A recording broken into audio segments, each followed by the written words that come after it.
ஒரு 3 டிபார்ட்மெண்ட்ல இருந்து ரிவ்யூ பண்ணி அந்த ஃபைல்ஸ்லாம் என் டேபிள்ல இருக்குன்னு சொன்னாரு. அது ஏதோ போற போக்குல அவர் சொல்லல. உண்மையிலேயே என் டேபிள்ல இருக்கு. அத்தனையும் ப்ரூஃபோட இருக்கு. தவறு ஃபைல் எல்லாம் என் டேபிள்ல தான் இருக்கு. இப்ப நினைச்சனா ஓபன் பண்ணிடுவேன். ஜாக்கிரதை அப்படி மாதிரி மிரட்டுறாரு. கட்டு உண்மையிலேயே என் டேபிள்ல இருக்கு. அத்தனையும் ப்ரூஃபோட இருக்கு. ஏய் சார், முக்கியமான பாயிண்ட்ஸ் எழுதி ஒரு பேப்பர்ல கொடுத்தேன்ல, அது கொஞ்சம் கொடு. குட்ரா நிறைய பாயிண்ட்ஸ் எடுத்துருப்பான் போல இருக்குடி.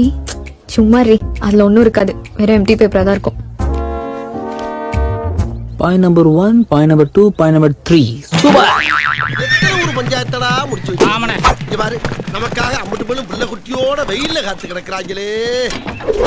கேபிட்டல் தொடர்களுக்கு வணக்கம். கடந்த 2-3 மாதங்களாக இடதுசாரி சிந்தனை கொண்ட கருத்துக்களுடன் தாவைக்க அரசை விமர்சிப்பதால் இந்த தாவைக்க அரசு திட்டமிட்டு நமது சேனலை தொடர்ந்து முடக்கி வருகிறது. சாதி வெறிக்கு எதிராகவும் மதவெறிக்கு எதிராகவும் பெண் அடிமைத்தனத்துக்கு எதிராகவும் சவுக்கடி கொடுக்கும் விதமாக நாம் தொடர்ந்து ட்ரோல் செய்து வீடியோ போட்டு வருகிறோம். ஆனால் கடந்த 3 மாதங்களாக நமது சேனல் வியூவர்ஸ் போகாமல் இந்த தாவைக்க அரசு தொடர்ந்து திட்டமிட்டு முடக்கி வருகிறது. ஆகையால் கேபிட்டல் நிதிநிலை மிகவும் மோசமாக பாதிக்கப்பட்டுள்ளது. மக்களுக்காக நிற்கும் எங்கள் சேனல், சமத்துவ கொள்கை கொண்ட எங்கள் சேனல் தொடர்ந்து பயணிக்க உங்கள் ஆதரவு எங்களுக்கு தேவைப்படுகிறது. உங்களால் முடிந்த சிறிய உதவி சூப்பர் தேங்க்ஸ் மூலம் அல்லது QR கோடு மூலம் ஸ்கேன் செய்து உங்களுடைய நிதியை செலுத்தலாம். உங்களுடைய சிறிய உதவி எங்கள் டீமுக்கு பெரும் பங்களிப்பும் உற்சாகத்தையும் கொடுக்கும். அது மட்டும் இல்லாமல் நீங்கள் பார்க்கும் வீடியோக்களை தயவுசெய்து கமெண்ட் செய்து அதிகமாக ஷேர் செய்யுங்கள். அப்படி செய்தால் எங்கள் சேனல் பல்க் ரிப்போர்ட், அதாவது ரூட் மாஃபியா ஜெகதீஷ் டீம் மூலம்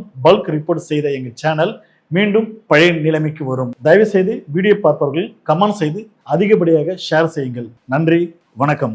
ஒரு 3 டிபார்ட்மெண்ட்ல இருந்து ரிவ்யூ பண்ணி அந்த ஃபைல்ஸ்லாம் என் டேபிள்ல இருக்குன்னு சொன்னாரு. ஆமா. அது ஏதோ போற போக்குல அவர் சொல்லல. உண்மையிலேயே என் டேபிள்ல இருக்கு.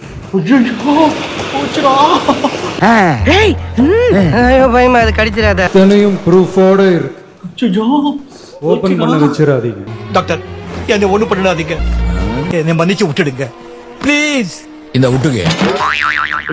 போச்சுடா அப்படின்னு டிஎம்கே காரன் ஃபுல்லா தொடர்நாட்டிங்க. அப்படியே இந்நேரம் ஒண்ணுக்கு போயிட்டு பண்ணப்பா அப்படின்னு மாரி அணிகளை வேணா நடிப்பானுவ. நீ சொல்ற பூரா நம்பி ஏமாறதுக்கு நான் அவனும் சொங்கியும் கிடையாது, உன்னை மாதிரி மங்கியும் கிடையாது. அந்த ஃபைல்ஸ் என்னோட டேபிள்ல இருக்கு, அதை என்ன திறக்க வச்சிடாதீங்க அப்படின்னு சொல்றாப்புல. திறங்கன்னு நான் சொல்றேன். நான் என்ன சொல்றேன், திறங்க. தன்னுடைய டேபிளில் 3 ஃபைல்ஸ் இருப்பதாகவும் அந்த ஃபைல்ஸை அவர் திறந்து பார்க்க வச்சிடாதீங்க. என்னையா ஓவரா பேசுறான தவிர பாம்ப வெளியே வர மாட்டேங்கிறானையா அப்படிங்கிற தோணியில் எங்களுடைய அரசை குற்றம் சாட்டுகின்ற வகையில் குறிப்பிட்டு பேசியிருக்கிறாரு. அந்த ஃபைல்ஸை நாங்கள் கேட்டுக்கொள்வது, தயவு செய்து அவர் திறந்து பார்க்க வேண்டும். இந்த மாதிரி நான் பொறுமையா இருக்க வரைக்கும் தான் வாய் பேசும். அந்த பொறுமை போச்சு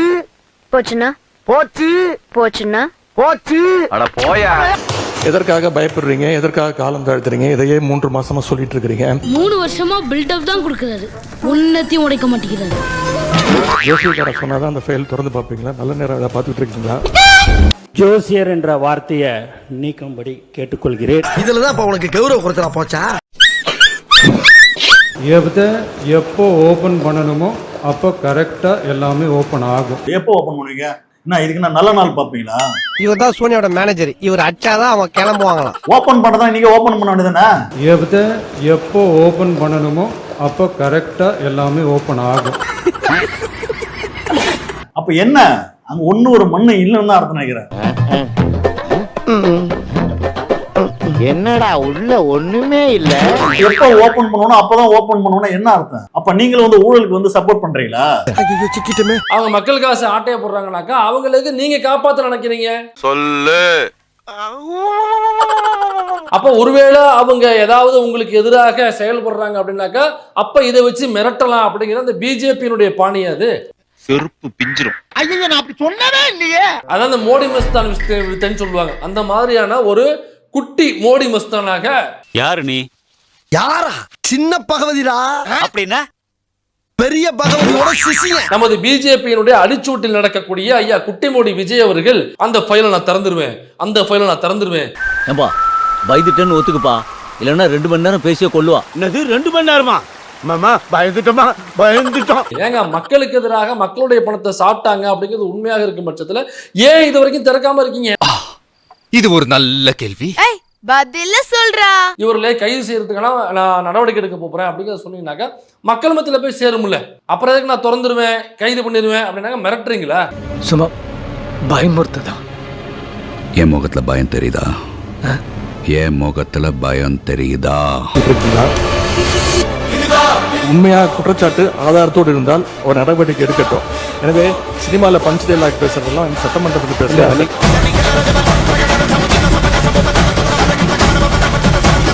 சார், நான் ஒரு சிம்பிளான கேட்கறேன், உங்களுக்கு எல்லாம் தில்லு திராணி வக்கு இருந்தா டிஎம்கே மேல கேஸ போட்டு உள்ள தள்ளுங்க சார். இது நீ செருப்பு கட்டி அடிச்சுக்கலாம்பா, அசிங்கப்படுத்த. ஆளுங்கட்சியை சேர்ந்த அமைச்சர் பெருமக்கள் எங்களுக்கு பதில் சொல்லும்போது ஆதாரம் இல்லாமல் பல குற்றச்சாட்டுகளை வைக்கிறாங்க. இவருக்கு இதான் வேலை. ஆனா நீங்க எல்லாம் அவை குறிப்பிலிருந்து சரியாக நீக்கிடுறீங்க. நாங்க எந்திரிச்சோம்னா அந்த சபையை அவங்க பேசவே முடியாது. அதை மட்டும் அவை குழு நீக்குகிறேன் இல்ல வெளிநடப்பு பண்ண போகுது அப்படின்னு ஒரு தகவல், வெளியில தகவல் கிடைத்தது என்ற அந்த வார்த்தை நீக்கப்படுகிறது. எனவே இந்த பிரச்சனைக்கு நிரந்தர தீர்வு காணும் வகையில் மக்களுக்கு தேவையான அனைத்து சட்டப்பூர்வ நடவடிக்கைகளையும் இந்த வாசகம் மட்டும் அவைக்குள் நீக்கப்படுகிறது. இன்னும் சொல்ல போனா சட்டமன்ற வரலாற்றிலே இதுதான் முதல் முறையாக நான் நம்பர் 1 எதிர்க்கட்சி உறுப்பினர்கள் பேசுவதை விட ஆளுங்கட்சி உறுப்பினர்கள் அமைச்சர் பெருமக்கள் பேசுவதை எல்லாம் நிறைய எடுத்திருக்கிறீங்க. அந்த வரலாறு நீங்க படைச்சிருக்கிறீங்க.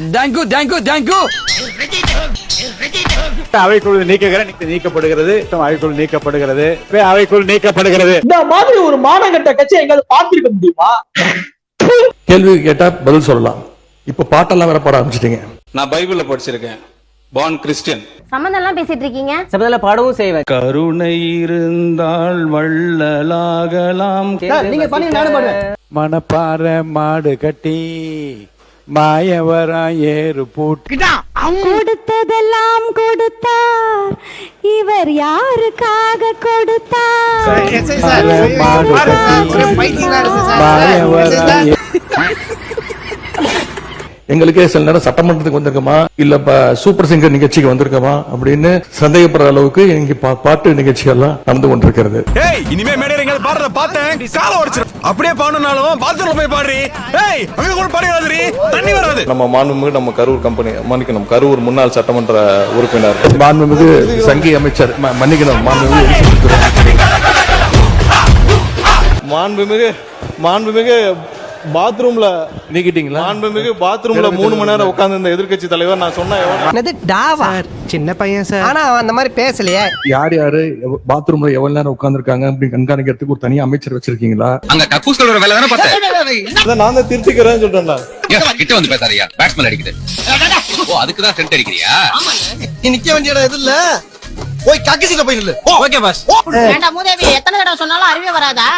ஏமா நீ இன்னுமா போகல? ஏய் சை சை சை. மாண்புமிகு சங்கி அமைச்சர் நீ போ, நீ வா. ஏன் தைரியம் இருந்தா லைவ் போடல? நீங்க ஏன் லைவ் உள்ள? ஏம்பா என்னப்பா இந்த துரு பிடிச்ச தலையன் பச்சையா புளிவிட்டு போறா? திமுக ஆட்சியில தான் கேள்வி நேரத்தை முதலாக லைவாக ஒளிபரப்பு செய்தது நாங்க.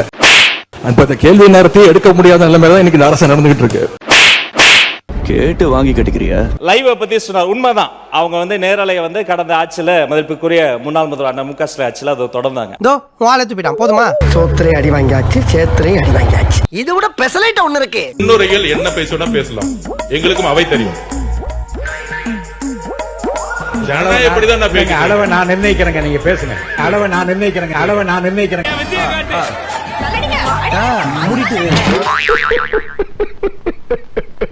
இந்த அரசு பொறுப்பேற்ற முதல் நாள்ல இருந்து சொல்வது கஜானாவை தொடச்சு வச்சுட்டு போயிட்டாங்க, கஜானால பணம் இல்லை என்பதுதான் தொடர்ந்து இவங்க வச்சிருக்கக்கூடிய குற்றச்சாட்டு. இன்னைக்கு காரை இலவசமா நீங்க கொடுக்குறீங்க. என்னடா புத்தலாட்டாது? அது உங்க முதலமைச்சருடைய உரிமை. நாங்க எங்களுக்கு கார் தேவையில்லை, எங்களுடைய திராவிட முன்னேற்ற கழக உறுப்பினருக்கு கார் தேவையில்லை. அவன் விட்டு கொடுத்தே நாங்க ஆடுறதா? சிலர மாதிரி இன்னைக்கு கெத்தானவங்களடா நாங்க. 20 வருஷமா நாங்க கெத்து. வேட்புமனு தாக்கல்ல நீங்க அஃபிடவிட்ல ஃபைல் பண்ணிருப்பீங்க, யார் யாருக்கு கார் இல்ல, எவ்வளவு சொத்து இருக்கு அப்படின்னு சொல்லிருப்பீங்க. கிழிச்சான் அந்த லட்சணத்தை நீங்களே பாருங்க. ஒரே ஒரு விஷயம், கல்லூரி படிக்கும் போது காதல் தோல்வி, வேலையும் இல்ல காரும் இல்ல. நீங்க ரொம்ப ஏழைங்க. ஆமாங்க. ஏன்னா நான் ட்ரெயின்ல தான் வரேன், அங்க இருந்து இங்க உள்ள ஆட்டோல உள்ள வரும்போதெல்லாம் ஒவ்வொரு தடவையும் காவலர் பணியாளர்கள் கேட்பாங்க, யார் நீங்க? எம்எல்ஏன்னு சொல்லுவேன். ஐடி கார்டுலாம் எடுத்து காமிச்சாலும் நம்ப மாட்டாங்க. நண்பா என் காதென்ன இப்படி விட்டு போகிறாயே. கொடுக்கிற காரை இன்னோவா காராக கொடுத்தால் நன்றாக இருக்கும் என்று பின்னாடி இருக்கின்ற உறுப்பினர்கள் சொல்லுகின்றார்கள். சாமியே பல்லக்குல போகுதா, பூசாரிக்கு புல்லட்டு கேக்குதாங்கிற பழமொழியை ப்ரூவ் பண்ணிட்டீங்களடா. யார் விட்டு காசு? சிஎம் சாரோட பாயில இருந்து போறாரா? மக்களோட காசுங்க. அப்பனா அவருக்கு ஓட்டு போட்ட மக்களுக்கு மொத்தத்துல நாம தானா? மக்களுக்கு அன்றாட பிரச்சனை, நிறைய பிரச்சனை இருக்குது. ஈபி கட்டணம் பார்த்தோம்னா உயர்ந்து போச்சுன்னு சொல்லி மக்களும் போராட்டம் பண்றாங்க, அழுகுறாங்க. விவசாய கடன் போராட்டம் பண்றாங்க. அவங்களோட கடன் வந்து நீங்க முழுமையா தள்ளுபடி பண்ணிருக்கலாம். அத பத்தி எல்லாம் உனக்கு என்ன?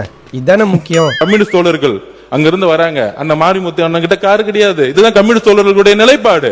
உங்களுக்கு எதுவுமே தெரியலடா, எல்லாமே தெரிஞ்ச மாதிரி நீயா நினைச்சு பேசுறீங்களா? இல்ல கம்யூனிஸ்ட் கட்சி சார் அவங்க சொல்லுங்க, உங்க கருத்தை சொல்லுங்க.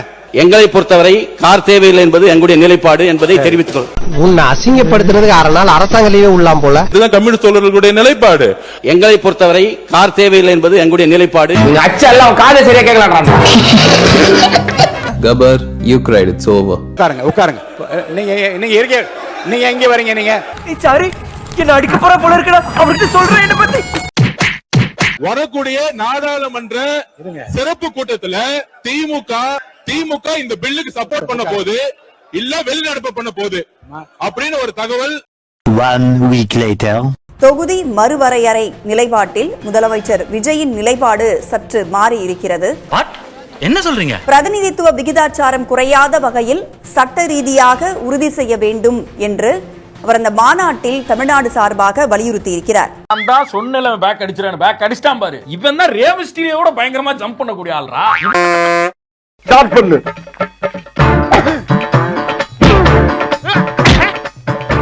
இங்க வா. அப்படியே. படக்கி மண்டையில மட்டும் அடிச்சறாத, கொலைக்கேஸ்ல உள்ள போடுவா. சரியா? உங்க வீட்டு பிள்ளையா நினைச்சு எல்லாரும் என்னை மன்னிச்சிருக்க.